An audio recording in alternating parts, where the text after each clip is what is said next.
A'udzu billahi minasy syaithanir rajim.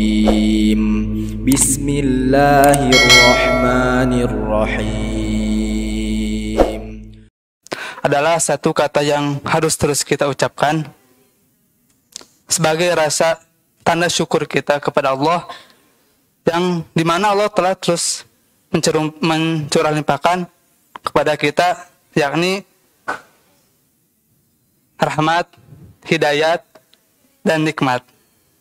Nikmat sehat, nikmat sempat, nikmat dekat, nikmat taat, dan semoga kita diakui oleh Al-Quran sebagai sahabat yang kelak menjadi syafaat di yaumil kiamat. Amin ya rabbal alamin. Salawat serta salam semoga Allah terus curah limpahkan kepada manusia paling sempurna, berakhlak mulia, panutan kita, pembawa cahaya, yakni Habibana wa Nabiyana Muhammad Rasulullah Sallallahu Alaihi Wasallam. Sahabat-sahabat Al-Quran, dimanapun Anda berada, Assalamualaikum warahmatullahi wabarakatuh. Faqala Allah Ta'ala fil Qur'anil Karim, A'udzu billahi minasy syaithanir rajim. Wa inna dzikra tanfa'ul mu'minin. Az-Zariyat ayat 55. Insyaallah. Dan tetaplah berikan peringatan, karena peringatan itu bermanfaat bagi orang-orang mukmin. Dan Allah juga berfirman pada surat Al-A'la ayat 9, yakni fadzakir in nafa'ati dzikra, yang artinya berikanlah peringatan karena peringatan itu bermanfaat. Jadi di sini saya akan memberikan peringatan. Jadi kalau teman-teman lupa, saya ingatkan gitu. Dan ini bukan buat teman-teman juga, ini juga terkhusus buat saya sendiri gitu. Yang saya akan sampaikan di sini adalah titian siratal mustaqim. Nah, apa itu titian sirat? Yakni jembatan yang dimana penentu kita akan masuk surga atau masuk neraka. Nah, jembatan ini di bawahnya adalah neraka jahanam. Sifat dari jembatan ini adalah halus, bahkan lebih halus daripada rambut, dan tajam, lebih tajam daripada silet. Eta mah ieu atuh. Eta mah naon? Acara televisi ieu mah lebih tajam daripada pedang gitu. Jembatan Sirat. Nah, terus di jembatan Sirat teh nya aya besi. Ada besi yang terus bergerak, berayun-ayun. Besi ini tuh sangat besar, dan ini bukan besi biasa. Di besi ini tuh ada durinya tuh sebesar pohon. Nah, jadi pohon ini akan terus bergerak dan akan menghantam siapapun itu yang akan melewati jembatan Sirat ini. Nah, saking besarnya ini besi bisa menghancurkan dua kabilah besar, yaitu Mudhar dan Rabi. Nah, itu adalah betapa kita bayangkan gitu ya, betapa ngerinya gitu.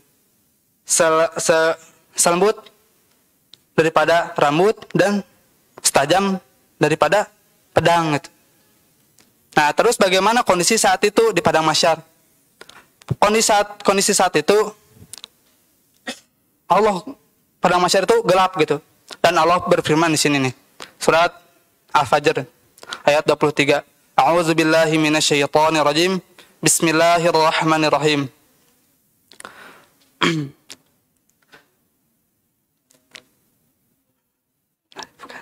A'udzu billahi minasy syaithanir rajim. Bismillahirrahmanirrahim.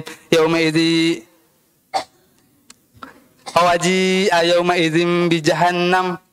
Yauma idzin yatadzakkarul insanu wa anna lahu dzikra. Nah, jadi pada hari itu Allah perlihatkanlah jahanam kepada manusia, dan manusia tersadar pada saat itu, dan tetapi kesadaran manusia pada saat itu tidak berguna baginya. karena pena sudah diangkat oleh Allah. Nah, terus Allah juga berfirman dalam surat Ar-Rahman ayat 43, A'udzubillahi minasyaitonirrajim. Bismillahirrahmanirrahim. Hadhihi jahannamul lati yukadzibu bihal mujrimun. Yang artinya inilah jahanam yang engkau dustakan bagi orang-orang yang berdosa. Nah, ketika pada masyarakat itu gelap, tapi Allah memberikan kepada setiap manusia cahaya. Nah, cahaya ini Allah berikan tanpa pilih kasih kepada orang solih, kepada orang fasik, kepada orang munafik, kepada orang syirik gitu. Tetapi yang membedakan adalah saat orang fasik, munafik, dan syirik ini melewati jembatan, Allah padamkanlah cahayanya. Sehingga mereka benar-benar gelap untuk melewati neraka jahanam ini. Nah, lalu pertanyaannya, siapakah yang akan pertama melewati titian sirotol ini? Yakni hum fuqara'ul muhajirin. Mereka orang-orang fakir dari golongan muhajirin yang ikut hijrah dari Mekah ke Madinah dengan Rasul. Nah, lalu bagaimana kondisi saat orang-orang melewati titian sirotol ini? Ada 7, ada 8 yang akan terjadi pada manusia saat melewati titian ini. Yang pertama adalah orang yang seperti kedipan mata gitu. Jadi melewat titian sirotol ini tuh seperti kedipan mata. Jadi tidak terasa sudah sampai ujung dari titian ini gitu. Terus yang kedua, ada yang seperti kilat yang melesat. Yang ketiga, seperti angin yang lewat. Yang keempat, orang yang menggunakan kuda dengan sangat cepat. Yang kelima, kendaraan yang sangat lambat. Yang keenam, jalan, orang yang jalan terus tertatih-tatih gitu. Jalan, jatuh, jalan lagi, berusaha berdiri lagi, jalan lagi, jatuh lagi. Terus sampai Allah takdirkan apakah dia ke neraka atau ke surga. Adapun ada yang merangkak. Nah, banyaklah orang-orang pada saat itu gitu. Dan yang terakhir ada Allah yang selamatkan dan ada yang Allah jerumuskan kepada jahanam.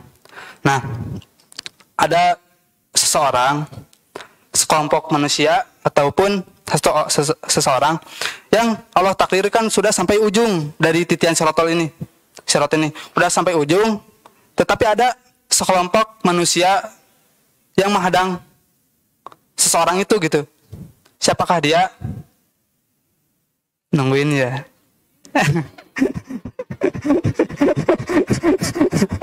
Jadi menghidupkan suasana itu teh. Jadi main fokus gitu, main fokus. Nah, jadi nih, fokusnya. Jadi main tarunduh kita bising anu tunduh, kita biar tilawahnya santri baru 5 juz, Masya Allah. Bising tarunduh santri baru, jadi buat ketawa dulu lah. Kita biar tidak terlalu tegang karena membahas sirot ini. Karena membahas sirot ini tentang neraka gitu.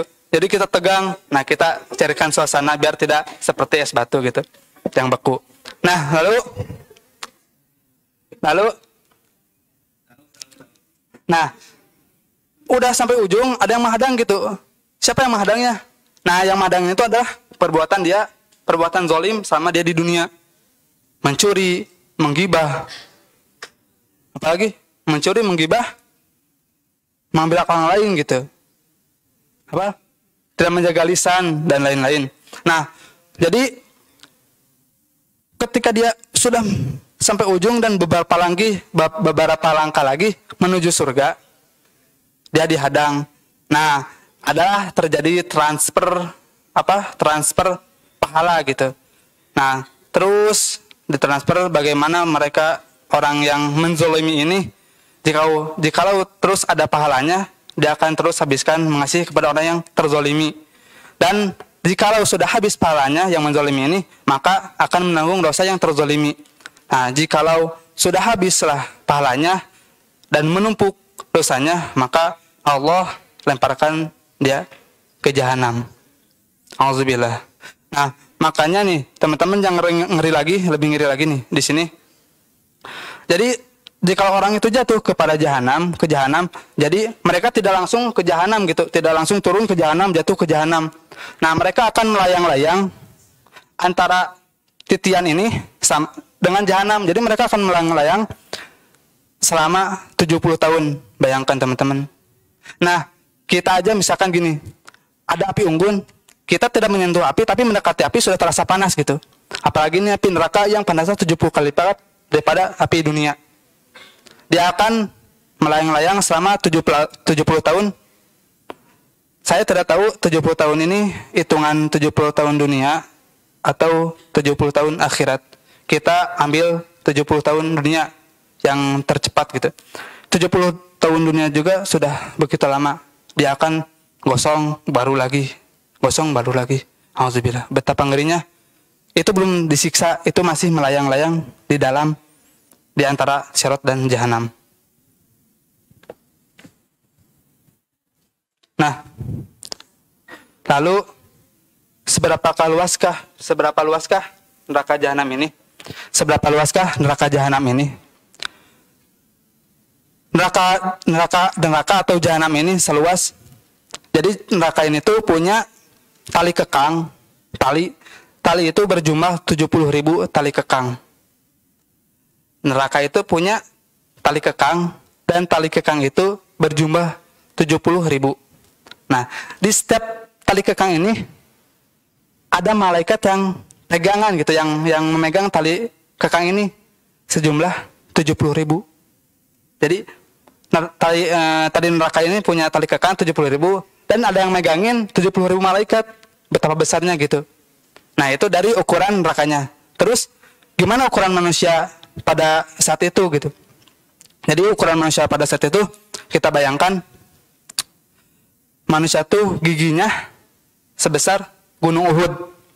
Giginya doang gitu tuh. Antara ujung telinga dan ujung bahu itu sekitar kita berjalan selama 70 tahun. Jadi lehernya tuh, panjangnya tuh, kalau kita berjalan tanpa berhenti selama 70 tahun. Betapa besarnya. Lalu, nih, ada lagi, satu lagi. Lalu, apa? Jadi, setiap 1.000 manusia nih,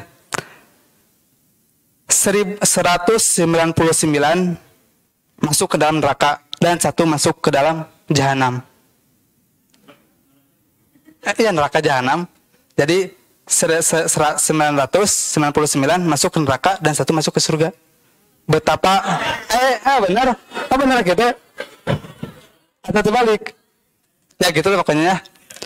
Nah, ya 1 ke surga gitu. Jadi betapa banyaknya penghuni neraka ini gitu. Makanya kita setiap salat gitu, setiap akhir salat atau tahiyat suka berdoa. Gimana doanya? Allahumma ini ala Allahumma. Nah, itulah.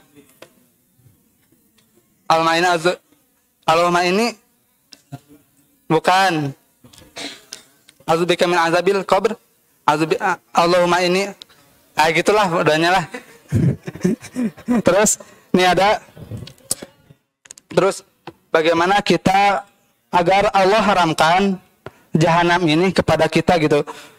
Gimana caranya Allah haramkan dan tidak menyentuh kita api neraka ini? Maka ada tipsnya. Menangislah pada ketika orang-orang pada tidur. Nah, kita menangis dan meminta ampun kepada Allah.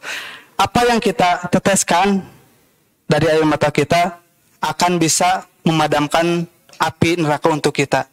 Subhanallah gitu ya. Lalu jagalah lisan, jagalah perbuatan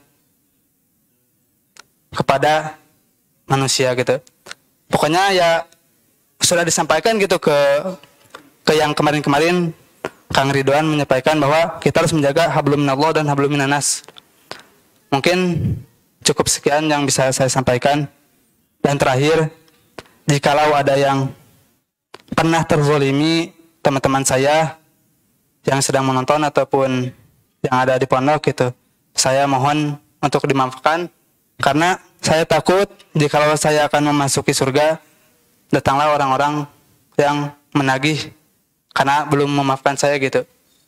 Dan untuk teman-teman juga yang saya mempunyai hutang kepada teman-teman, mohon untuk ditagih sekarang kepada saya karena saya tidak ingin ditagih pada di akhirat. Jikalau ada juga ada tingkah laku saya yang yang teman-teman ikuti keburukan saya yang saya. Jadi di masa lalu jika ada perbuatan saya yang jelek terus diikuti oleh teman-teman, mohon untuk berhenti karena takut menjadi dosa jariah kepada saya. Cukup sekian, kita tutup dengan doa. Rabbana ighfir lana wa li ikhwanina alladziina sabaqu bil iman wa la taj'al fi qulubina ghillan lil ladzina amanu rabbana innaka ghafurur rahim. Rabbana atina fid dunya hasanah wa fil akhirati hasanah wa qina adzabannar. Assalamualaikum warahmatullahi wabarakatuh.